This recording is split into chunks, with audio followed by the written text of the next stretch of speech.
On this edition of Exploring Idaho, go fly fishing along the South Fork of the Snake River. There we'll hook into some wild cutthroat and brown trout.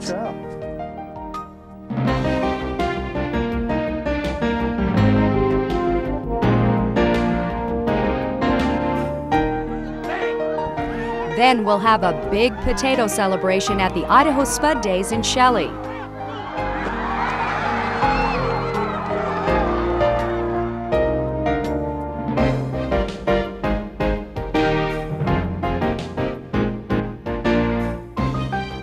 And finally, we'll follow some rockhounds as they search for opal, a precious gemstone of brilliant color.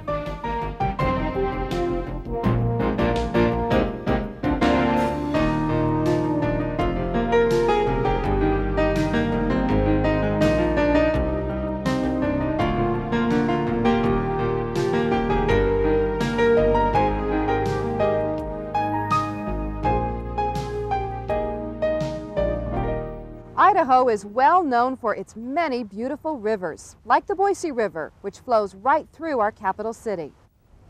Welcome to Exploring Idaho. You know, every year, people from Idaho and all over get so much enjoyment from our rivers. Rafting, boating, fishing. You'll find many of them along our longest river, the Snake. In eastern Idaho, we found some eager fly fishermen who will tell you the South Fork of the Snake is a great place to catch wild and elusive cutthroat and brown trout. Nice fish. The thrill of catching wild, native trout is a fly fisherman's dream. This 55-mile stretch of the South Fork of the Snake River offers some of the best wild trout waters anywhere in North America. All right, the cutthroat trout. It was really exciting. A lot of energy in those fish. It's nice to have wild fish like that. Really a thrill. Beautiful underneath its lip there, that orange. Hey, Idaho's great, huh? Yep. The lure of landing one of these prize fish brought Jim Duff and Ed Kelly all the way here from Pennsylvania. Just for the fact that it's wild. They fight better, they're a little bit smarter, not as easy to outwit as a stock trout. Okay, they grow to a lot larger size than a hatchery fish does. And just for the, like I said, the plain simple fact that they are wild makes it all worthwhile. Fly fishing is a real skill. You have to get everything just right, from casting right tight to the bank to picking a fly the fish will bite. But you have a better chance of catching one with the help of an experienced guide like Chip McDaniel. The guide told me where to go, and I went and I followed his instructions, and the fish was there, and it was a good feeling. What I've decided to put on right now is a prince nymph. It just has a little bit of sparkle, just to kind of attract attention to itself. And it's hopefully what the trout are really going to take. We've got a chain of rocks going down this way, guys. We're just going to fish the same distance away from the boat, just along all that structure in there. The fish can basically hang out in that slack water right along the sides and just selectively feed on things moving down on the current. Okay, so it's basically like sitting in a lounge chair for a human, that eddy being their lounge chair, and it's a moving smorgasbord going by, and they can just swing out and pick up whatever they think looks good to them. So that's why we fish the banks primarily. Prince nymph work, but only on the small fish, huh? I like fishing out of drift boats. You can cover a lot more water. Yesterday, for instance, we went, I think, 13 miles, wasn't it, Chip? Yep. And saw a lot of beautiful things that we otherwise would never be able to see. Wow, look at the eagle, guys. Look at the eagle. Hey, we're going to get a good look at him. Oh, another one. That's his buddy. You not only see a lot of wildlife while you're floating in a drift boat, you can get a line into those special spots where big fish hang out. Woo, what a wonderful fish. Man, that's a nice fish. Yeah. I think that's about the biggest trout I ever caught. I know it's the biggest brown trout I ever caught for sure. We think it was about 21 inches, and it was really beautiful. Felt great, real strong. Just kept pounding and going down. And that makes you think it's a brown trout when it acts like that. Sure enough, it was. Yeah, he doesn't really have any red spots. He's just got the the kind of leopard type of look to them. On the top of the head, just excellent camouflage. Oh, that's a nice fish.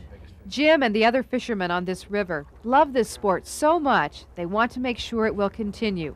All the fish caught here are returned back to live and grow and perhaps fight again another day. I fish catch and release just because I think they're too precious a resource really to throw on the table. Texas, the flies are a little bigger than this. Another fisherman who traveled a long way to check out the South Fork of the Snake is Bubba Wood. He's from Texas and loves the whole experience of fly fishing. All you really got to know is royal wolf and woolly booger and bunny fly, and you're in business. You know, it's just such a all-encompassing, from tying the flies to, you know, the neatest places in the world or where you can go fly fishing, and just everything about it is just special. It's areas like this that bring Bubba and many others to Idaho. This river valley is not only a great place to fish, it's a precious resource brimming with natural beauty and wildlife. Look at this, aren't they cute? Isn't that neat? Look at that little guy. I bet that mama's not too far away. From seeing incredible wildlife to catching tough fish, the South Fork of the Snake offers fly fishermen a rare experience. An experience worth a journey of any distance. It's the prettiest I've fished, and I've fished really a good many of the top western rivers and some in Alaska too. And this is just absolutely gorgeous. Gorgeous. I think I'll be coming back. It's a beautiful river. It's just a wonderful place to be, a great office to work in. It's nice to have people come out here and get to experience kind of what a real river should be and is. And while Idaho is well known for its great fishing and beautiful rivers, it's also well known for something else. You know them, you love them, Idaho spuds. We'll be right back with more on that. Still to come, a big potato celebration.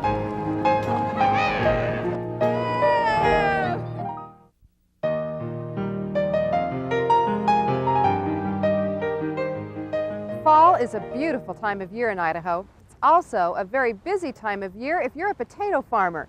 In eastern Idaho, they bring in the potato crop with trucks, tractors, and a great deal of celebration. Our own John Miller decided to join in on the fun. Well, did you ever wonder how Idaho potatoes got so famous? It probably has something to do with the folks in Shelley and Blackfoot, because they don't only grow potatoes and eat potatoes, they also swim in them and try to set world records with them. Because this time of year in eastern Idaho, potatoes are a big deal, a very big deal.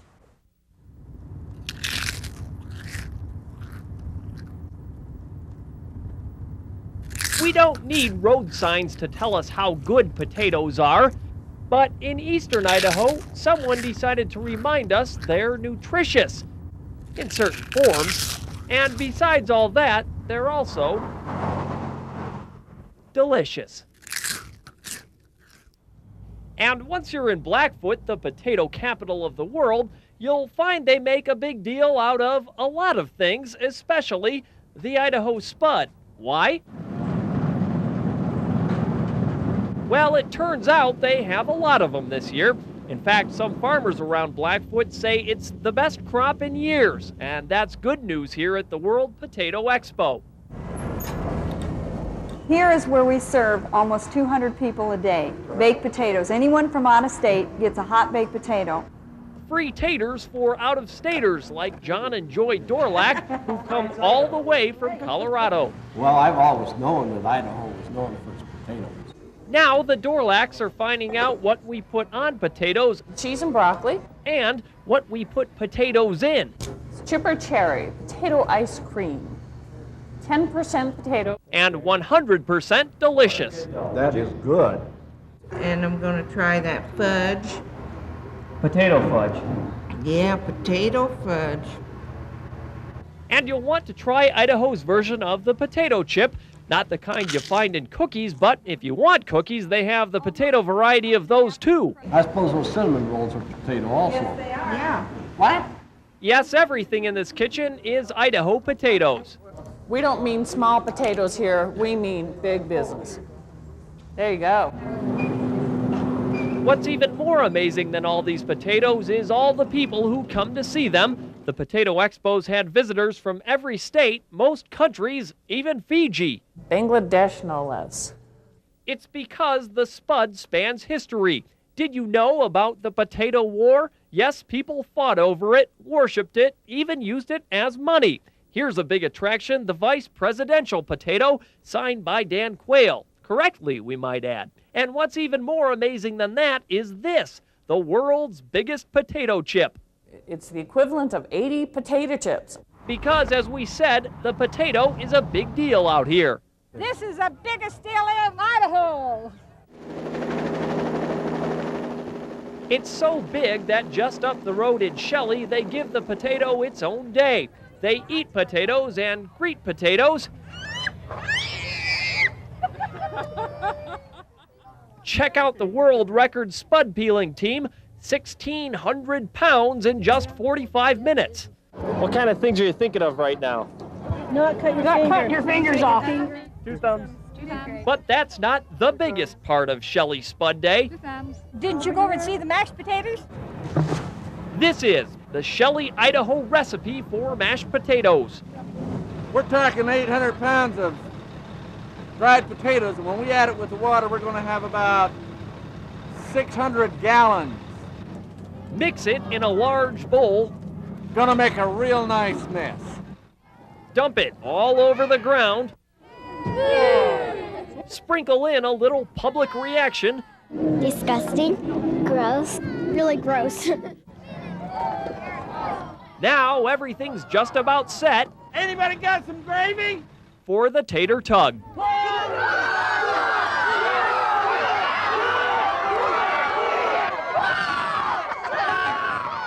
It's at this point when you realize just how much we love our Idaho potatoes.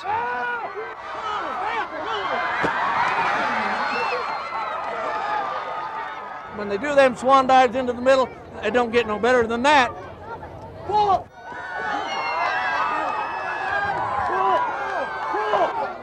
Come on, pull it, baby!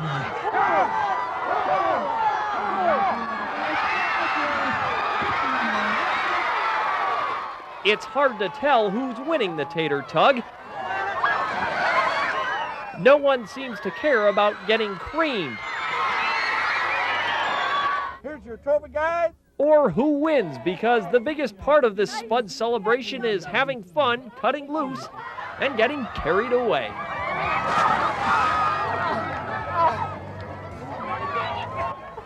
Okay, I just have one question. Why were the mashed potatoes so soupy? Well, it turns out that 800 pounds of dried potatoes just wasn't enough, so they had to add a little bit more water, and it kind of turned into soup. I would say so. It was still a slimy, disgusting mess, and everybody loved it. Everybody had a good time, it looked like. Thanks for bringing us that story. We'll be right back. Up next, In Search of Opals.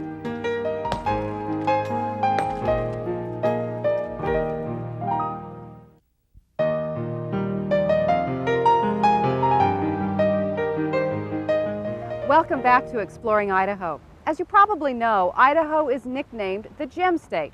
That's because there are so many rich deposits of gemstones within our borders. In one spot you'll find star garnets, in another Bruno jasper, and yet in another a rock like this that is chock full of opal. It doesn't look like much until you unlock the secrets inside.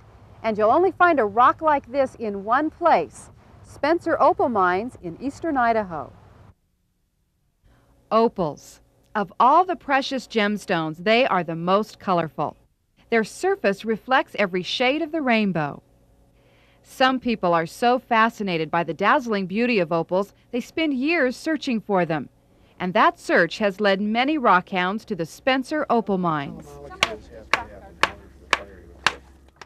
What you're looking for when you're out here is this real glossy white material that looks like porcelain or milk glass. That's the common opal, and then you spray it off with your water bottle, and if you see the colors like the rainbow in there flashing back at you, that's the precious opal. Oh, who found this one? I felt falling down the side of the hill. Oh, great. I fell down a rock and there it was. Oh boy, Andrew. See the fire in there? You can see it, can't you? You see the red and the green? I'm gonna keep this one for myself. You can't have it. It's solid. It's got good color in it. It's fairly large size. Oh yeah, that's Let's see, clear gorgeous. over into here. We'll be able to do something with that one. You bet you will. Look at this piece. Okay. That's got some potential. Can you see the colors in there? Claudia Height has the keen eye of experience. She's been working this claim since 1967 when her family bought the mine. Starting at age 15, she's now spent more than half her life here. Gotta watch your feet while you're walking. That's where you find them. One of the things she enjoys most is sharing all she knows about opals with other rockhounds. If you wash it off, there's some pretty color right in there. Look at this, Gary. But for formation, it's a beautiful piece because you've got a nice little nodule or geode right up here. I show this to my students because I teach geology to gifted students sometimes. They will love this. This is one of the nodules, as we call them, of rhyolite where the opal forms. These bubbles, frozen in stone, were formed by an ancient hot spring. The hot spring deposited mineral-rich water into cavities in the rock. Under the right conditions, these minerals formed the precious opals. It's such a rare occurrence, there are only 3 other areas like this in the U.S., and the Spencer Opal Mine is the largest. Okay, see the band fire in? Oh, yeah. Yeah, see it? That's a good one. And the other one. Francis Brightback is a rockhound with a nose for opals. He's scoured these rock piles every summer for the past 25 years, looking for the perfect stone. Spray that. See all the fire in that thing? Oh, wow, that's a nice one. See that? That's a good one. It kind of gets in your skin. You get to be an opalholic, I think. And you just can't leave it alone.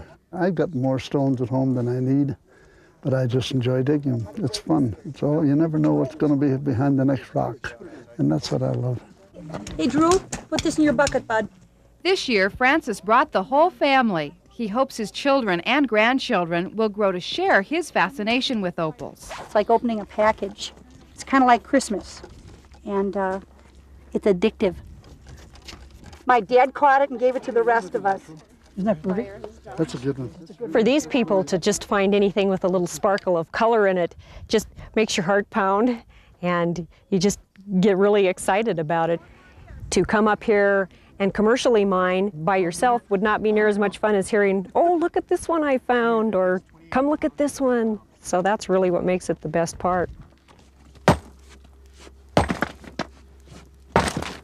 Jim Bolton agrees. He's a regular with his hammer and chisel around here. It's hard work, and stone by stone, it all has to be done by hand. Only 20 years I've been digging, and I still get an adrenaline flow from doing this. It's the agony and the ecstasy. That's all I can say. Yeah, it is. Once we've removed it from the host rock, we look for these color layers in here. That's the precious opal, and that's what we will take back to the shop and make a gemstone out of. Probably the part I like the best is to cut the freeforms. That's the opal, it's the most exciting, it's the most colorful, it's the best quality. Each year, Claudia spends hundreds of hours making thousands of pieces of beautiful jewelry. I probably make 4 to 6 dozen pieces of jewelry a week here.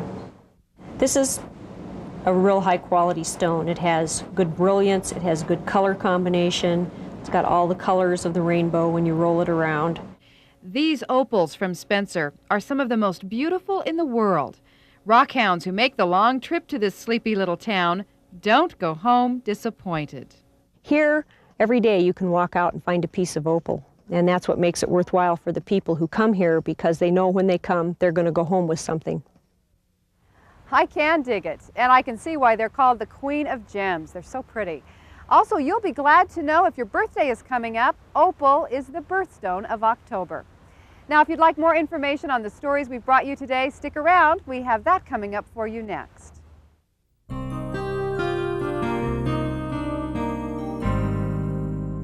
Welcome back to Exploring Idaho. Here's how you can get more information on the stories you've seen on today's show. Call 1-800-443-2461 and ask for the field notes for show number 117. If you live near the Boise River, then a wonderful trail system and greenbelt are just out your back door.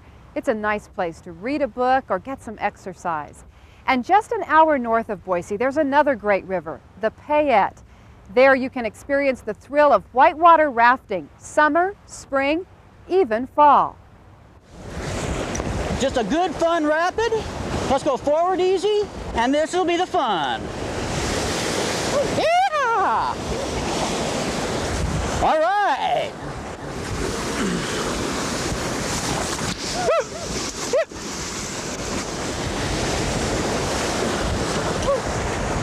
All right.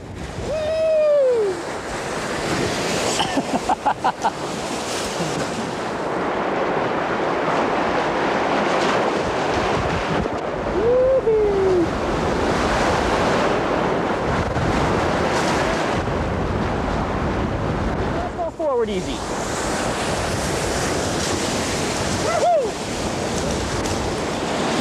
Look at these waves.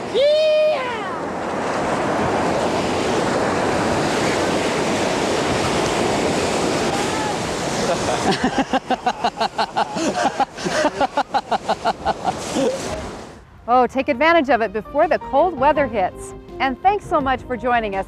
We'll see you again next time as we continue exploring Idaho.